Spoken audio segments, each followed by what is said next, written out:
During an air campaign, there's going to be a lot of aircraft trying to coordinate over a very limited set of radio channels.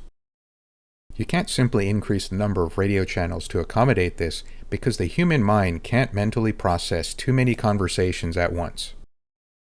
But if you had everyone chattering away on one channel, then an important message might get stepped on by all the voices talking at once. So what can be done?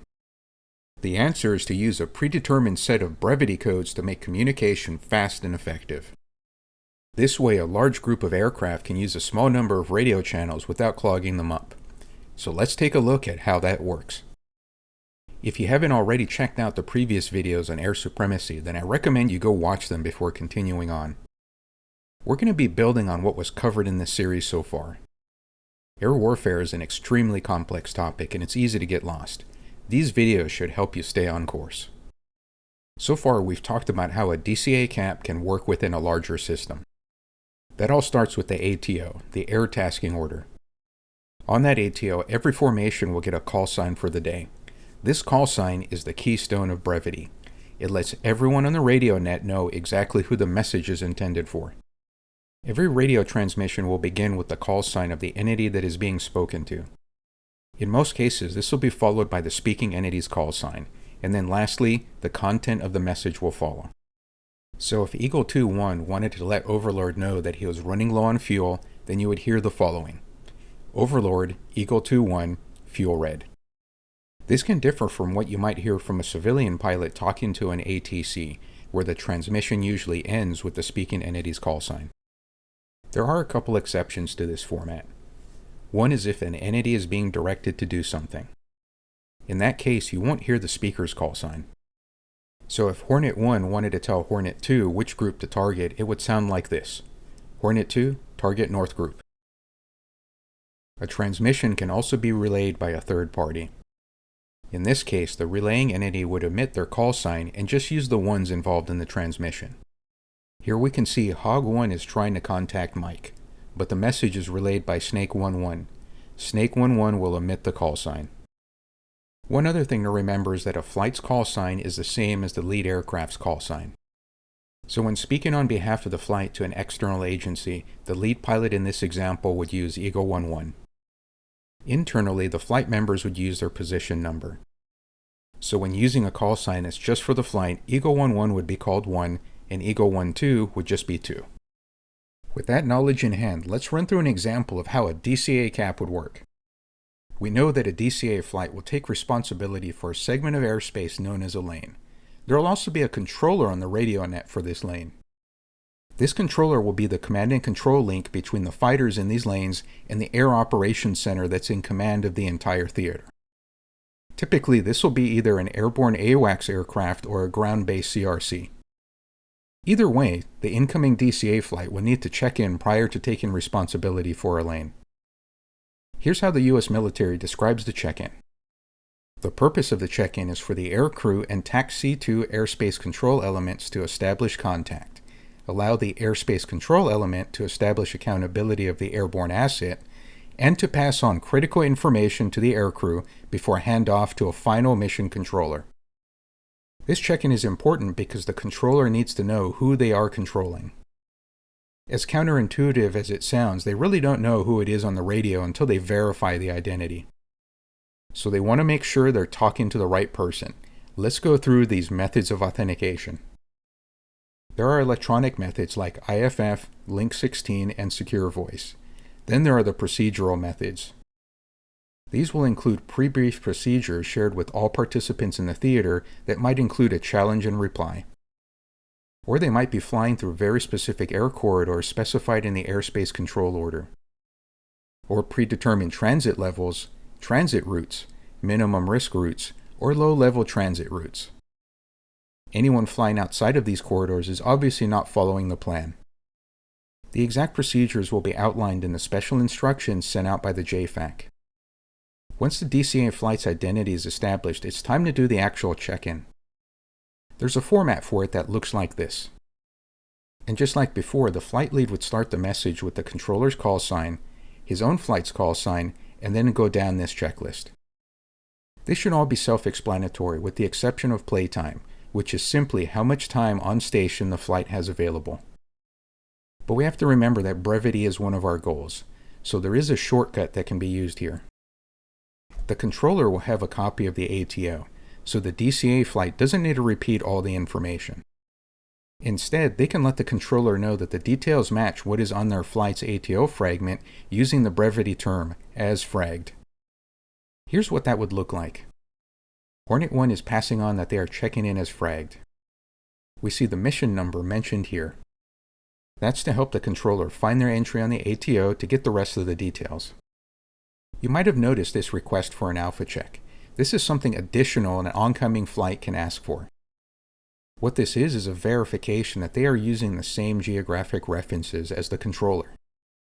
So in this case, Hornet 1 is asking where Miser sees them in relationship to a reference point known as depot. Miser then responds by saying 27030. If Hornet 1 happens to be 30 miles to the west of depot, that means that Miser and Hornet are on the same page. But if a different result came back, then they would know something's wrong. It could be that either Hornet or Miser has a malfunction or maybe even a bad reference point. But either way, identifying the problem during check-in is much better than finding out during a fight that their data doesn't match up. The alpha check isn't required, but it's a good idea. Now you might be asking, what happens if the mission isn't as fragged and there are changes? In this case, the fighter wouldn't say as fragged. Instead, it would be with exceptions. So the exchange might sound like this.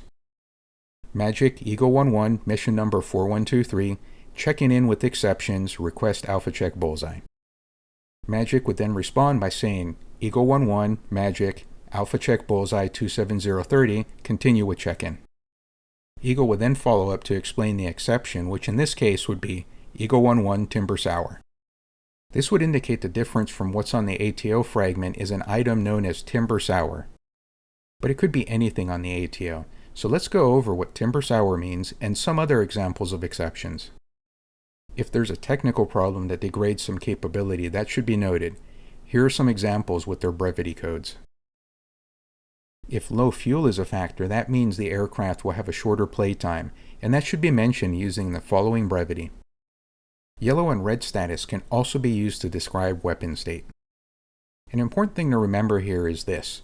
Aircraft must relay when they are yellow to TAC C2. This gives the controller time to coordinate on-station relief before going red.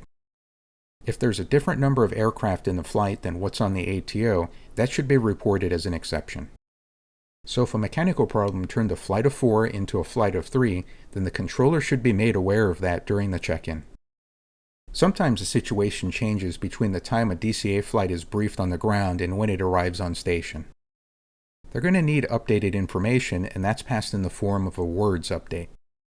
If you're familiar with the ADIS system used by airports for updating pilots with current local information, then you'll understand the words update right away. Each day on the ATO is represented by a pair of letters with the first ATO day being AA. Throughout the day, the current information will be given a number, so the first update will be 01. When pilots get briefed with the day's first update, they will have Alpha Alpha 01. If there is an update later in the day, like a change in ROE or radio frequencies, then the latest update will become Alpha Alpha 02. During check-in, the TAC C2 entity will typically let the oncoming DCA flight know what the current words are. That gives the DCA flight lead an opportunity to ask for an update if needed. That might look like this. Here we see Gambler letting Hornet 1 know the current words update is Bravo Alpha 02. Now Gambler can pass on the latest update highlighting a new threat access and an update to the rules of engagement. After going through this check-in procedure, the oncoming DCA flight and the controller should have everything they need for a successful mission. Now the DCA fighters can proceed to their cap orbit. The last thing that needs to be done here is what's called a battle space handover. This is where the DCA flight takes over responsibility for a lane from the previous flight defending the area. It's a very simple radio exchange that goes like this. The outgoing lane commander would say, Eagle 11, you have the lane. Then the oncoming lane commander would say, Eagle 11 has the lane. After a lane has been transitioned to the new DCA flight, the AWACS or ground controller for that lane needs to keep a flight informed of all the threats in the area. But to do this effectively, they need some shared reference points. In other words, places that they can point to and say where a threat is in relation to that point. These are known as geographic references, or georefs for short. There's also one prominent reference known as bullseye. I have an entire video dedicated to learning how georefs work, so you should check it out if you haven't already. Because you can't fight an enemy if you can't communicate his location to your friends. Now we've covered a lot of topics so far, like how call signs are used, check-in procedures, and bullseye. It's a lot to remember and can seem arbitrary. But the key point to remember is that all these procedures help to streamline the task of completing the mission. Everything has a purpose. And as we get deeper into air warfare topics in this channel, it should become clear how they're all connected. As we continue this series, we'll also cover how DCA fighters execute and intercept on a threat. There's a way to do this that gives an interceptor an offensive advantage while also making it harder for a defender to respond. I hope you'll return for those videos, and thanks for watching.